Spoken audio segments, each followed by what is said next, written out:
ဒီငါလေးကြားလိုက်တာ Oh No Well ရေမွေးတွေမြူးလား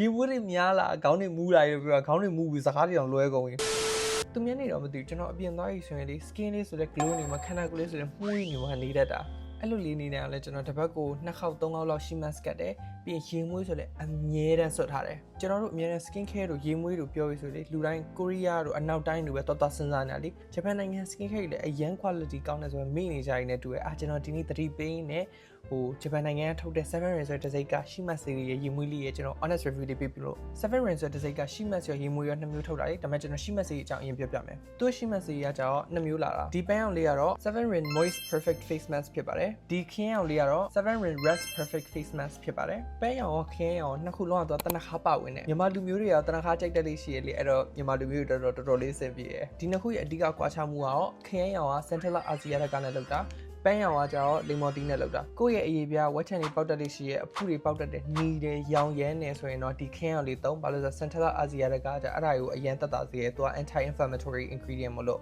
့အဲ့လိုမှမဟုတ်ဘူးကိုယ့်ရဲ့အရေးပြနေလောင်လို့အမဲဆက်တွေရှိရတို့တင်းတိမ်တွေရှိရတို့အဲ့ဝက်ချန်ပေါက်ပြီးလို့ကြံခဲ့တဲ့အမာရွတ်တွေရှိရလို့ဆိုရင်တော့ဒီပန်းရောင်လေးသုံးဘာလို့လဲဆိုတော့လိမ္မော်တီးက vitamin C ပါဝင်တယ်လေအဲ့တော့အဲ့ vitamin C ကကျအဲ့အမဲဆက်တွေနေလောင်တာတွေအကုန်လုံးကုပေးနိုင်တယ်ဒီရှိမတ်ဆေးကကျတော့တစ်ထုပ်မှာရှိမတ်9ခုပါတာတကယ်လို့ကိုကစမ်းတုပ်ကြည့်နေတာဆိုရင်ဒီလိုမျိုးတစ်ခုတစ်ထုပ်လေးလည်းရှိဒီ9ခုပါတဲ့အထုပ်ဝယ်ရတော့ဟိုတစ်ခုပါတဲ့အထုပ်နဲ့ရှင်တော့ဈေးပိုတက်တာမှာပေါ့ကျွန်တော်ကရှိမတ်ဆေးဆိုရင်ညကိုကတ်ဖို့ပို့ပြီး recommend ပါတယ်ညအိယာဝင်နေမျက်နှာတစ်ပြီးဆိုတော့ဒီထက်အထုပ်လေးကိုဖောက်ရှိမတ်ဆေးတစ်ခုကတ်9မိနစ်10မိနစ်ပဲကတ်ရုံပဲဒီကောင်ကရေဓာတ်ဖြည့်ရတော်တော်လေးမြန်တယ်ညကိုကတ်လိုက်ပြီးနောက်ထပ်1ရက်2ရက်လောက်ထိကိုအသားလေးကဝင်းပြီးစိုးနေမှာကဲခု7 rin ရေမွေးလေးအကြောင်းပြောအောင်7 rin ရေမွေးရကြလိုမျိုး5 ml ဘူးလေးတွေနဲ့လာကျွန်တော်စီမှာဒီတစ်စိတ်ကရေမွေး15မျိုးရှိရအဲ့ဒါကျွန်တော်လည်းအတူတူအနံလေးတွေအကုန်လုံးရှူပြီးတော့ review ပေးကြည့်အောင်ပထမဆုံးတစ်ခုကတော့ lambada roastedနှင်းစီပန်းစည်းလေးကိုရှူနေရတဲ့အတိုင်းပဲဒီကောင်ကတကယ်နှင်းစီပန်းစည်းလေးကိုခေါင်းကြီးအဲ့လိုကြီးထည့်လိုက်ရတယ်လို့ပဲဒါလေးတော်တော်လေးကြိုက်တယ်ပထမဆုံးတစ်ခုနဲ့ကိုတော်တော်လေးကြိုက်နေဒုတိယတစ်ခုကကြာ King of Beast Red ဒီအမဲဘူးလေးကကြာယောက်ျားလေးဆိုရေမွေးလေးတွေယောက်ျားလေးရေမွေးတို့ခလုံးလို့ပြောလိုက်ပြီးဆိုနှာခေါင်းထဲမှာစူးပြီးတော့လေအရန်ပြင်းတဲ့အနံ့ကိုပဲစဉ်းစားမိရဒါပေမဲ့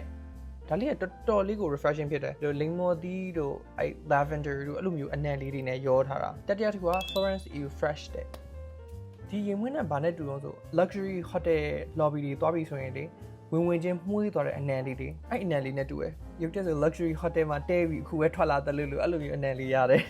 ဒီလေးခုမြောက်လေးက Mystic Moon Gold တဲ့အခုတည်းကကျွန်တော်အပြင်ထွက်တိုင်းလေဒီတပူးလေးကိုအမြဲသုံးပြနေတာတော်တော်လေးကြိုက်တယ်ကျွန်တော်ရေမွေး review video ကြီးကြည့်မယ်ဆိုကျွန်တော်ပန်းအနံ့အရင်ကြိုက်တာလေကဘာဝါရှိသမျှပန်းတွေအားလုံးကိုလေအရေးညှစ်ပြီးထည့်ထားတဲ့အတိုင်းပဲပန်းအနံ့လေးကိုမှုေးအဆောင်တာဟိုတကယ်လို့ပန်းနဲ့မကြိုက်ဘူးဆိုရင်တော့တိတ်မကြိုက်တော့ဘူးဒါပေမဲ့ကျွန်တော်ပန်းနဲ့ကြိုက်တယ်ဆိုတော့ဒါလေးအမြဲဆွဖြစ်တယ်ဒါလေးကကြာ Mystic Moon Platinum သူကပန်းနဲ့လေးတွေပါတယ်ဒါပေမဲ့ Gold နဲ့ Platinum ဆိုရင်ကျွန်တော် Gold ကိုပိုကြိုက်တယ် Platinum ကချိုးတဲ့ဘက်ပိုသွားလို့6ခုမြောက်လေးက Love Cupid Happy တဲ့ချိုးတဲ့အနံ့ရောတီးဆုံးအနံ့လေးရောထားတဲ့အနံ့ရတယ်ကျွန်တော်တော့မဟုတ်ဘူးဒါပေမဲ့ cutesy vibe ရေမွေးပုံလေးတွေကြာရင်တော့ဒါလေးနဲ့ဆင်ပြေတယ်ဒါကြာ King of Beast Blue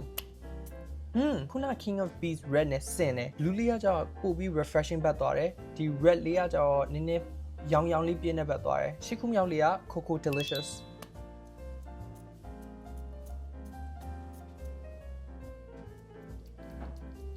တကူလုံးကိုဆိုးရှဲသွားပဲဒီဘူးက error ပါထင်တယ် Coco လို့ရေးတာအစိမ်းထဲမှာ chocolate ကိုသွားတွေ့ရတယ်ဒါပေမဲ့ तू ပြောတဲ့ Coco ဆို coconut အုံးသီးကိုပြောလုံးဝမကြိုက်ဘူးခေါင်းစီသိရမလားအဲ့အနံ့ကိုရေမွေးလုပ်လိုက်တယ်လို့မျိုးပဲ vanilla အပြည့်အဝထည့်ထားတယ်လို့မျိုးအရန်ချိုတဲ့အရန် creamy ဖြစ်တယ် Billie Eilish ရေမွေးလေအဲ့အနံ့ကြိုက်တဲ့သူတွေကတော်တော်လေးကြိုက်မှာဒါပေမဲ့ကျွန်တော်အဲ့အနံ့လုံးဝမကြိုက်ဘူးကျွန်တော်အတွက်အဆင်မပြေကိုကူမြောက်က first attendance တဲ့ဒါလေးကမှုရောဒါလေးကကြာပန်းနံလေးနဲ့တစ်ခေါက်နံလေးရောထားကြိုက်တယ်ဒါလေးတနခါအနံလေးတို့ပန်းနံလေးတွေလိုမျိုးရောထားသူကပဲနည်းနည်းချူလာခုန Coco Delicious ကပဲအချူနံနေအာကောင်ထဲမှာကျန်ခဲ့ရလားတော့တေချာတော့မသိဘူးဒါပေမဲ့ဒါလေးတော်တော်ကောင်းတယ်10ခုမြောက်ကတော့ Army Fight 1ဟိုဒီကောင်နည်းနည်းပြင်းမယ်ထင်တယ် traditional ယောက်ျားလေး clone အနံ့ကြိုက်တယ်ဆိုရင်တော့ဒီကောင်နဲ့အဆင်ပြေလောက်တယ်ပြီးရင် musk များတယ်ကိုကရေမွေးတွေသုံးတဲ့အချိန်မှာ musk အနံ့တော်တော်လေးကြိုက်တယ်ဆိုရင်တော့ဒါကြိုက်လောက်တယ်နောက်တစ်ခုက Women in the City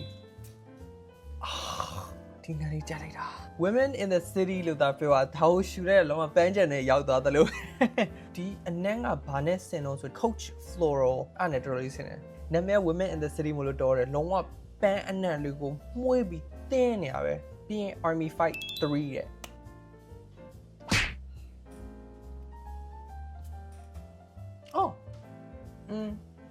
No. Well, ယောက်ျားလေး cologne အနံ့ပဲဒါပေမဲ့ musk နဲတယ်ဟိုစုနဲ့ tie ဝင်နေကြရှိယောက်ျားလေးတွေစွတ်လောက်မဲ့ရေမွေးအနံ့ပေါ့နော်ရေမွေးတွေမြူးလား